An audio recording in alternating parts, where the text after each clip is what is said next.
Next vehicle to test, Rover 600. This is just like my old blue one, only it's the 2-litre turbo petrol. It'll be interesting to see how this compares. Stop and let a Hyundai in.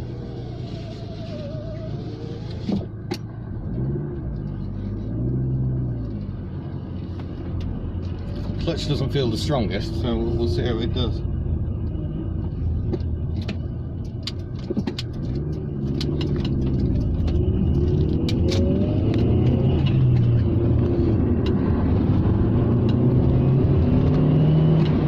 Oh, I can feel the torque steer kicking in. That's 60 from a not very aggressive start.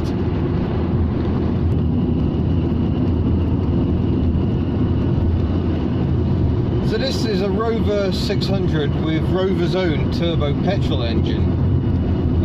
It was something of a cue car because it looks really plain and frankly a bit boring. They didn't do anything to dress it up, so this one is exactly the same colour and looks exactly the same to my diesel, the one you can see in this video. And it seems to ride a bit better, which I find a bit surprising. I expected it to be firmer. Maybe mine was knackered. But yeah, it's got the same firm seats I remember, because I had the TI spec seats in mine. It doesn't feel mind-blowingly fast, but then I'm aware the gearbox is a weak point in these. And especially as my own gearbox exploded and it spat itself to bits. So I'm trying to drive it fairly gently whilst trying to access some of the power as well. So the engine is putting out around 197 brake horsepower, which is, you know, a lot really.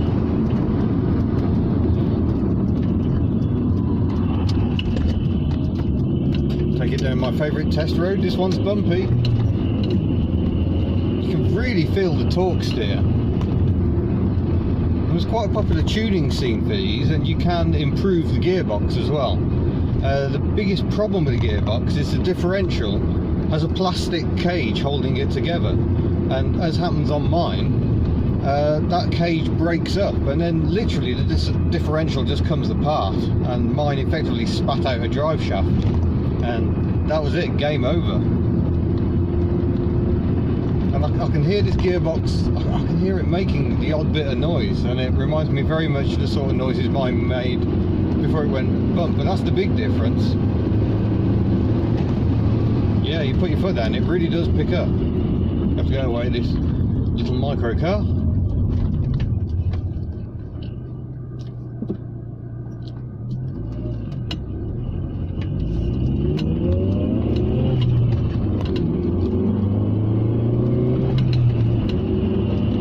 Lumpiest road I've ever done an acceleration test on.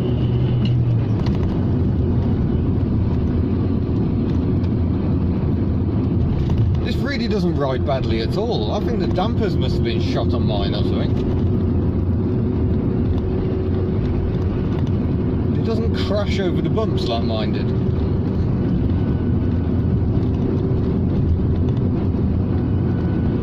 So I'm feeling the 0 to 60 time was officially somewhere around 7 seconds, so it was a bit of a secret BMW beater, and obviously I like that. That is my sort of perfect car.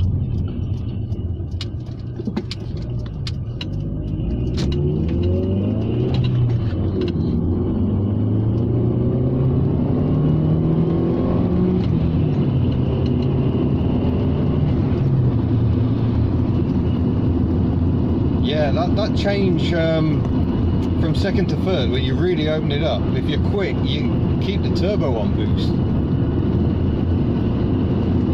It's quite muscular as soon as you put your foot down. Yeah, I think I could like this car.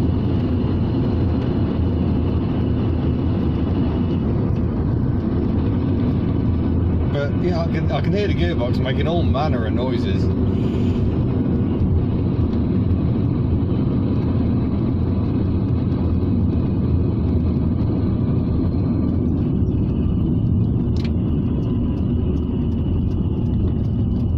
So what killed my gearbox was a friend was coming up behind me and I needed to pull out of a junction where I pulled over to wait for him.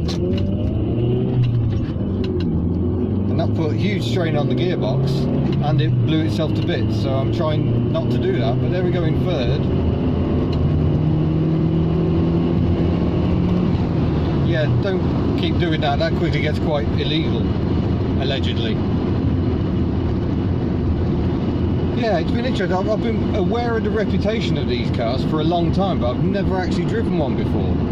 It's quite nice to get in, give it a go and see how it stacks up. It's not as leery as I expected it to be. It feels usefully brisk, but without being too much of a hooligan mobile. So overall, I think the Rover 600 Ti, I approve.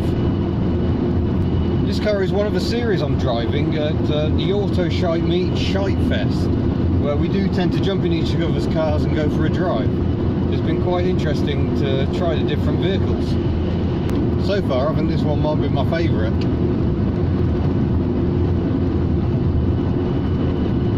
Anyway, there you go, that's a tiny little road test video.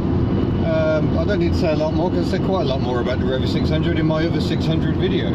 But thank you for watching this one. Don't forget to subscribe, and I shall see you again. Farewell.